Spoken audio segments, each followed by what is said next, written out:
I really, really do not know whether I really wanted to get involved in this. And if this is, of course, probably you may already know, I may have spent an entire hour on the Good Morning Walk talking about my frustrations at Owen Jones, basically trying to start a one-man Labour civil war, or even at least ignite a civil war within the Labour Party. Because I agree with Femi on this one, that if the Labour left decides to start a civil war, first of all, it's probably not going to end well for anyone involved, regardless of what side you come out on. It will only end bad for Labour, and the chances of Labour winning the next general election, or at least doing well enough to create a coalition, will be massively damaged. Massively damaged. And I will probably say it on the Good Morning Walk today, but I will certainly say it now. What Owen Jones did in his video yesterday ultimately will damage people and basically make people not go out and vote Labour. And he will contribute to that. He will absolutely contribute to that.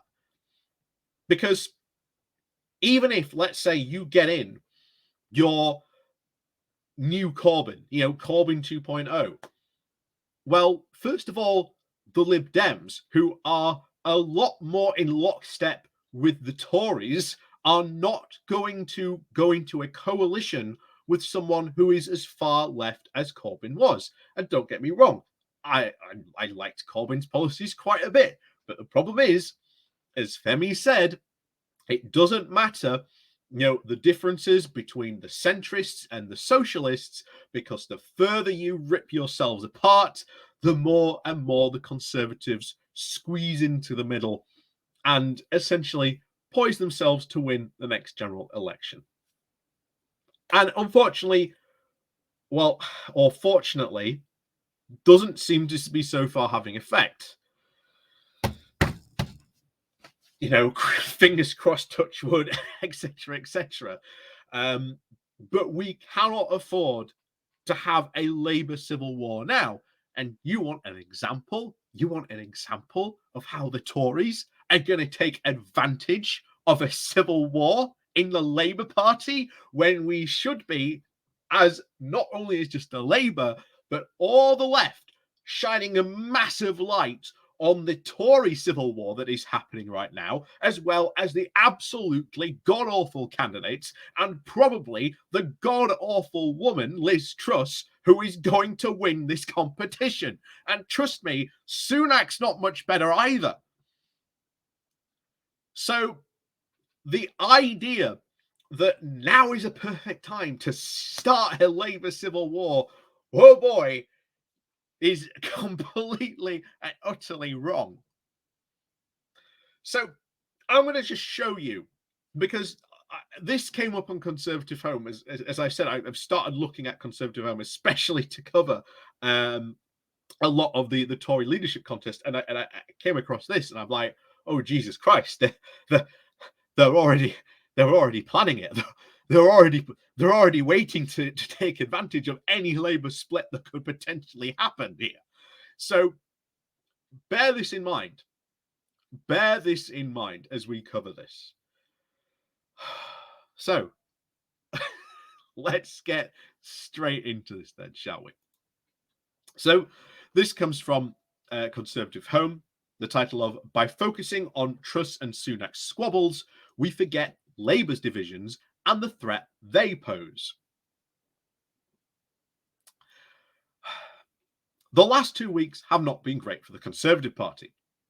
From the leaking of the private conversations to accusations of heresy against the tribal goddess Thatcher, and the suggestion that the leadership of a particular pair of candidates might murder our party, it has become an item of faith amongst most commentators that the Tories are currently writing Labour's next attack ads for them. And he is right. He is right, by the way.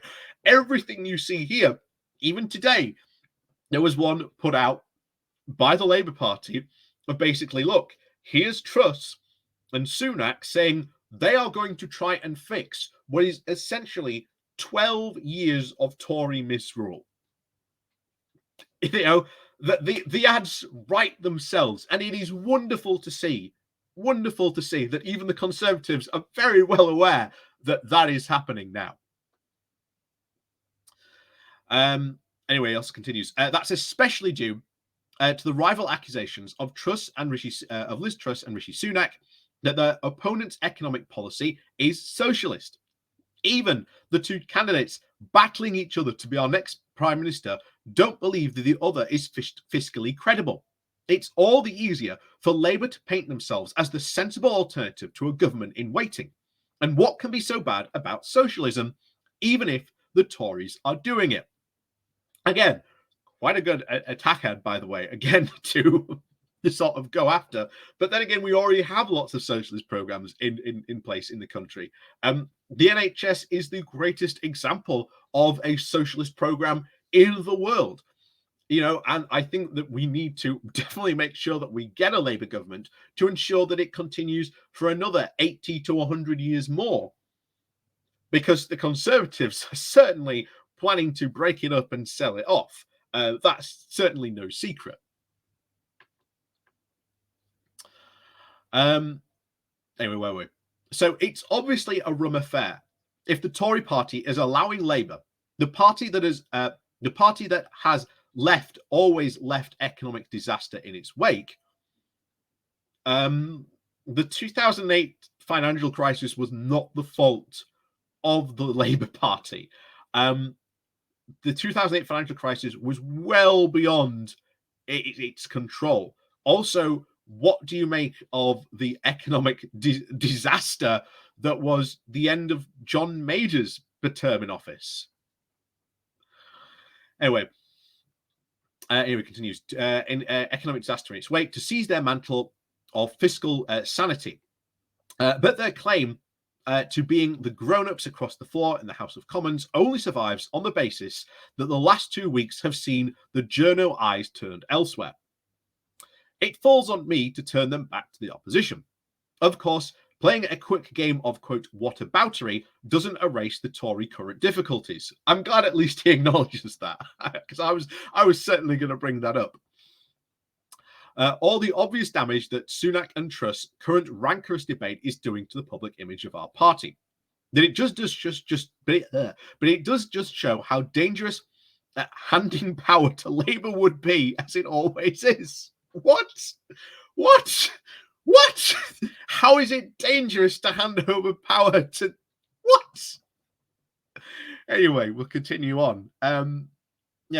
Currently, Starmer and his acolytes find themselves in a tizzy over two issues to do with the railways, namely their, quote, hypothetical renationalization and the recent strikes. In both cases, the major split is between the leader desperate to restore his party's record after the horrors of Corbynism and MPs unwillingly to fully move on from Magic Grandpa. Here's the thing. I think renationalizing of the railways should absolutely the bone that Starmer throws to the left. Okay, guys, here's our perfect chance. We're going to renationalize the railways. It is massively popular. We know that. Out of all the nationalization stuff that gets pitched to people, renationalizing the railways is the one that people want the most.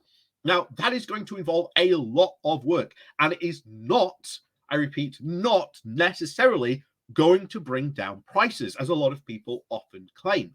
It is going to take a lot of work. But if we can make nationalization of the railways a success, then you build on the case for, well, nationalization of the railways was a massive success. Let's do it to energy. Let's do it to water. I think that would be a fantastic thing to do for Starmer to do. It would make perfect strategic sense. Keep the left on side, bring them on side, get them voting. And guess what? Even non-people outside of the Labour Party, even Conservatives are very, very on board for renationalising the railways because the privatisation has been very much a complete mess. Very much so. So, here we go. Back to it. So, in the former case, Rachel Reeves, the Shadow Chancellor, also the most greenest Chancellor the UK would have if Labour gets in, by the way, recently ruled out a future Labour government renationalising the railways since it did not fit into her fiscal rules for day-to-day spending. This rather contradicted the words of Louise Haigh, the Shadow Transport Secretary, who recently told the ASELF journal that Labour was totally committed to public ownership of railways. So, yeah, of course, there is a split over nationalisation on this. I think, again, it falls really upon the left and the progressives in Labour to start talking about the positive benefits of renationalising the railways. Not just say, oh, yeah, we're going to renationalise the railways, but start to go, we're going to renationalise the railways because of A, B, C, and X, Y, Z. That's where the conversation needs to be. Normally, you see the conversation around nationalisation just stop, we'll renationalise the railways. Then what? That's where the conversation stops. And I think people on the left need to acknowledge that the conversation needs to go further than that. Okay, you're going to renationalise the railways. Then what? Put forward the case, the economic case, the public benefits of nationalising the railway. Start to sell those. Don't just say, we're going to renationalise the railway and just end there as normally the conversation does. But start to talk about the positiveness of that. Anyway, Haigh went on in the same article to call such a move a rational common sense, and it is. That is not something that can be said of Reeves' comments once she realised her blunder. She said that she hadn't heard of her iniquitous question. So Labour's official line is that they are pragmatic about public ownership as long as it sits within our fiscal rules. So that's all right then. And here's the thing, nationalisation of the railways could very, very well fit within Labour's fiscal rules. Because as Michael Lynch has pointed out on so many occasions very recently, massive amounts of profit goes out of the rail industry and into the Cayman Islands or into, private accounts that never, ever, ever gets put back into making railways either better or paying staff a good living wage or anything like that. Imagine if we renationalise the railways, not only does the government gain a massive new source of income from nationalising the railways, but all that profit, instead of going to outside sources, goes all the way back into making the railway better, to electrifying new sections of track that desperately need it, to laying new track, not only just in the south, but in the north as well, to committing and the building of a new public transport system that could massively change and be a benefit to the UK, not only people, but the economy as a whole. So there we go. Anyway, we'll continue. So, but this messaging, quote, train wreck, it's not a train wreck, didn't stop there. Only yesterday, Starmer ordered his frontbenchers to stay away from militant Mick. Again, bad form there, calling him that name, because he's not very militant, to be honest. And the pernicious picketers of the RTM. Yet Sam Tarry, his shadow transport minister, despite his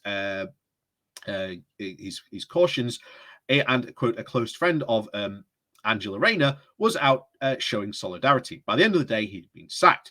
I think, again, that was a completely wrong move, because I think, regardless, look, if Starmer doesn't go out and publicly support these, which he's not, but he's also not tacitly going out and supporting them either, so he's sort of cutting a very strange line between support and non-support. But if Labour and he was suddenly to come out and support the RMT, the first thing the Tories would do is, we know from Mick Lynch himself that the Tories are partly responsible for dragging these strike actions out. And all they would do is they would drag these strikes out even longer. And guess what? They'd blame Labour. Labour would fall into a massive Tory trap. And that would not be good, because the Tories, because currently you can blame these strikes very firmly on the Tories. That's why the hashtag Tory rail strike exists, because these are Tory rail strikes. They have been specifically caused by them. The last thing we need is them for the Conservatives to turn around and go, the only reason these strikes are happening is because Labour is supporting them. And on the other hand, Labour can't really do anything when it's out of power in helping to end these strikes or anything like that, because it is not in power to do that. So that's the situation Starmer is in. And I think he sort of cuts a good line, but I think sacking Sam Tarry was a very bad move. Anyway, he continues. In both cases, we see a conflict between Starmer's attempt to, quote, wrench his party back towards the electorate and the socialist pretensions of those MPs and shadow ministers who have not got over the reheated Bennerism of his predecessor. It is a timely reminder to those who hoped that Labour had overcome its divisions that they were not temporarily but baked in. Here's the thing. Nothing wrong with socialism at all. There's nothing wrong with it.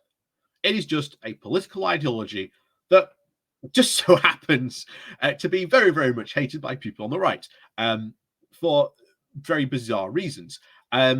Nationalisation of the railways would solve so many of the problems the railway is really currently facing, because it is facing a massive lack of investment, because so much of the profit from the railways gets taken out and whisked away to the Cayman Islands. Is he going to mention this or not? No. But I think these people striking for the RMT are entirely within their rights to do so. And I think Starmer, as we said, is striking a very, very fine line in doing so. I think it was wrong to sack Sam Tarry, but I think Starmer could go, yeah, Labour's not supporting it, but, if Labour MPs sort of do go on their own, off their own back to go and support the RMT, Starmer shouldn't say about anything about that either. That he should leave that up to their own MPs' individual discretions to do that.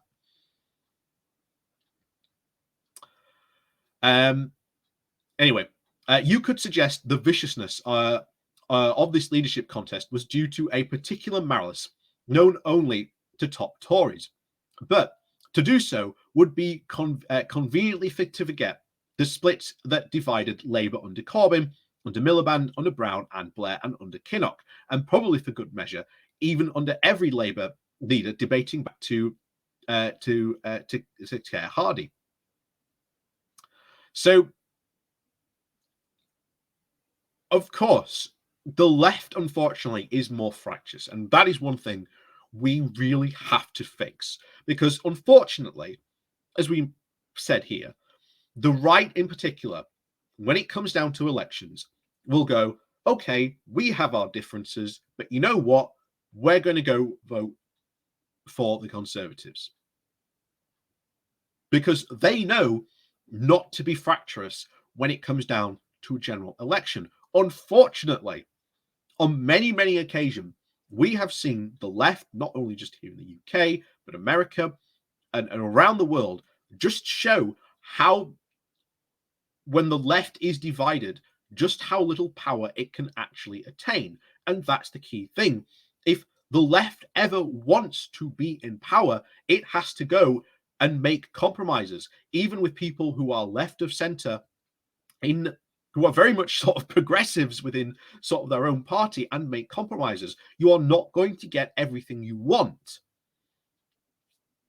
But far better to get 20 or 30% of what you want than nothing at all and be out of power, which is unfortunately what I see Owen Jones seem to be almost praising almost. You know, it's very well said about him. I think it is very, very true. He only seems to be happy when Labour are losing. And I think that's a very, very sad state of affairs, because you want Labour to get in power. And if you want Labour to push for more progressive policies or socialist policies, well, guess what? Here's the way you do it. Join the Labour Party and start to push for more progressives, more socialists, get more MPs of those persuasions in there, start to push the party to adopt more of those policies. That's how you do it. But you're also going to have to be pragmatic. You're not going to be able to get 100% of everything you want. And here's the thing, you're going to get absolutely nothing of what you want if the Conservatives are in power. It's that simple. And this guy who's writing this article knows it full well. This is why he's writing this article, to try and remind you, oh, hello, fellow Conservative. Remember that Labour, they might be bringing back socialism under the guise of Keir Starmer. And I think I've said before to my audience before, I have a friend in Manchester. He's voted Conservative, but he said he would never ever vote for a Conservative government again unless it was to stop a socialist Labour government.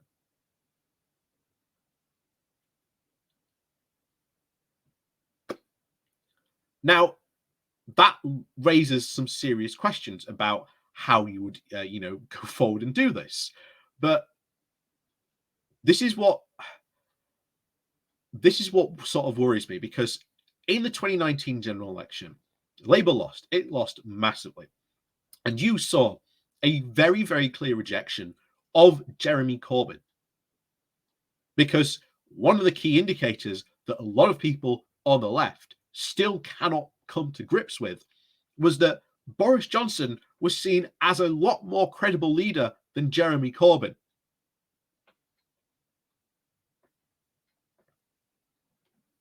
Like it or not, that's the case. And I've said it before, Corbyn did that to himself by not playing the PR game. Because he did not play the PR game, he allowed the right to set the stories about him.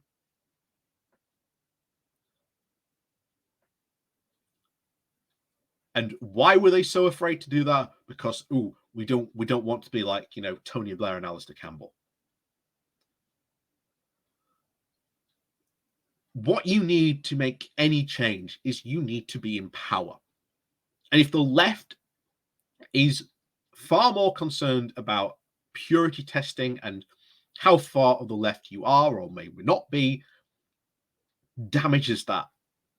Because if you want to make a change, you have to be in power. And that's what it really comes down to.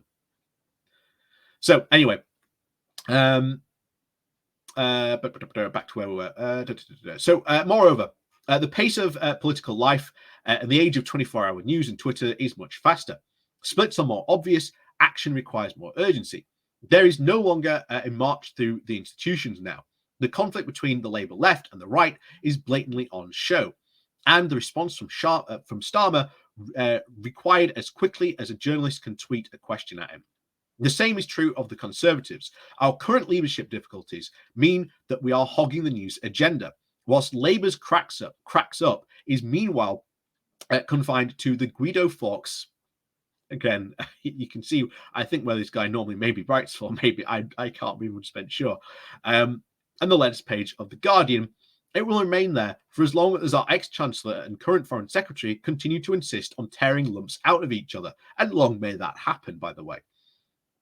You might expect, therefore, for me to call on the two candidates to now kiss and make up, to stop this negative briefing and focus on the future of the party that now both claim to love enough to want to lead. But that is all too obvious the need if saying. If Sunak and Truss cannot see that all this negativity will be disastrous, then they are not fit to be in Downing Street. And to be honest, that negativity certainly has not stopped at all. And instead, a reminder. I've commented already that this government, and whoever leads it, is going to go the way of Edward's Heath, smashed on the rocks of rising inflation, strikes, and an energy crisis. It will be all the more so if Truss decides to imitate the Barber boom, or if Sunak persists in the quiet revolution so subtle that Tory members fail to hear it.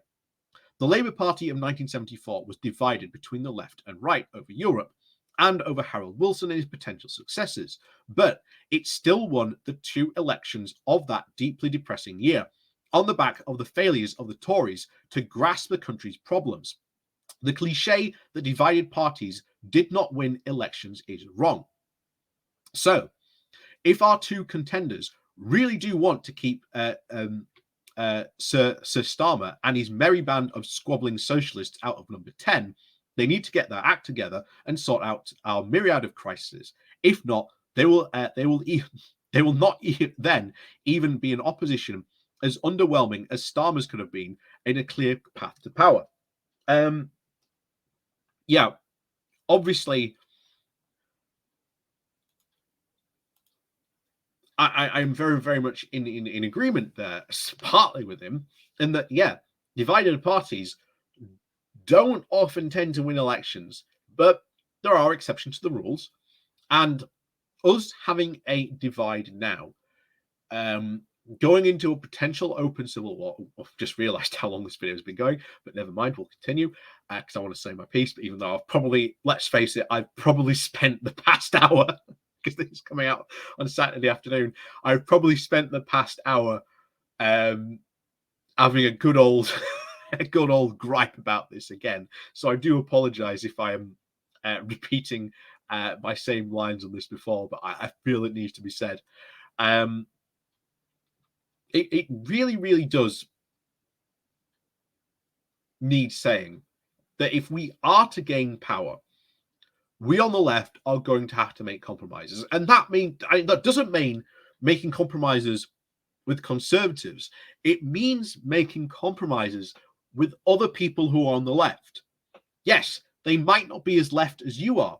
They might not be on board for a quick gas on the pedal, not to socialist in 60 seconds type government that certainly Corbyn wanted back in 2019 with that massive manifesto and all the promises that he sort of pledged back then. But you were going to have to make compromises. And like it or not, I'll tell you this now, far better to have a foot in the door than 2 feet outside, because at least you can hear what's going on inside and that you can have a say as well in those conversations. But also, remember, even if, let's say, we end up with a coalition government, a Labour Liberal coalition, it's far better to be in there arguing, pushing forward for progressive policies, which we know that people want, because people have overwhelmingly shown time and time again they want progressive policies. So you have to make a compromise. So it can't be as fully socialist as you want. But here's the thing. If it somehow comes to be a conservative government with a lot more, shall we say, reduced, majority in parliament, you won't get anything. You will get absolutely zero. At the end of the day, you have to be in power if you really want to start doing stuff and make changes, and serious changes. So this is my sort of cry to people, unlike Owen Jones, although Owen Jones is probably going to sort of ignore me, but that's fine. I go, look, you don't like Keir Starmer. Okay, fine. I get it. I understand. You feel like he's broken his promises. Okay, fine. But Starmer currently has brought the party a lot closer to being a government in waiting than Jeremy Corbyn ever did. And just because Starmer gets in doesn't mean that maybe he's going to abandon all these promises. What you have to do is keep pressure on him. Say, hey, remember that promise you made? Or, hey, remember that policy you wanted? Keep pressure on him. Join the Labour Party. Get your local, your local Labour Party, Conservative Party then, get your local Labour Party to, push for progressive policies. Start a campaign like you've seen with Labour for PR to push for these policies, to get these local Labour parties pushed so they get brought up to the national conference. Unfortunately, what I see from many, many people on the left seems to be this attitude of laziness, that they don't want to engage in that type of stuff. And I find that really, really depressing. So it's been, Jesus Christ, I've been on this for 30 minutes now. Yeah, I'm sorry this video has been so long, but yeah, I feel as if it's been very, very warranted. And like I say, look, this is coming from Conservative Home, and they, as you can see here, were desperate to try and bring back the lens onto the split in the Labour Party, and not focus so much as the one that's happening currently in the Conservative Party. And of course, he's trying to remind people, and certainly more the people, those sort of centre-rightists who maybe were thinking, maybe at the next election I'll vote for the Liberal Democrats. As we've said before, the right has a very good way of not splitting its vote, because they know at the next election we're going to go vote for Conservatives, because the last thing they want at any left, in any persuasion of any brand of leftist, maybe even centre left, they don't want any of those people in power. And at the end of the day, that's what it comes down to: power. To gain power, you've got to win elections. So, as always, thank you very much for watching. Please do remember to hit that like, share, and subscribe button. And of course, down below, there are links to my Patreon page and a website link called Buy Me Coffee, where you can, buy me coffee. And as always, thank you very much to all those people who do watch the channel that way. And of course, thank you all as well for watching. I do apologize if I've had an extra sort of 30 minutes to maybe probably the hour I added on maybe earlier this morning with the Good Morning Walk. But as always, thank you very much to those people again for joining, again, coming along, supporting the channel. Like I say, hit the like, hit the share button. Every little helps, as they say. The old Tesco saying. Well, it's still the Tesco saying. But as always, thank you very much for watching, and we'll see you all next time.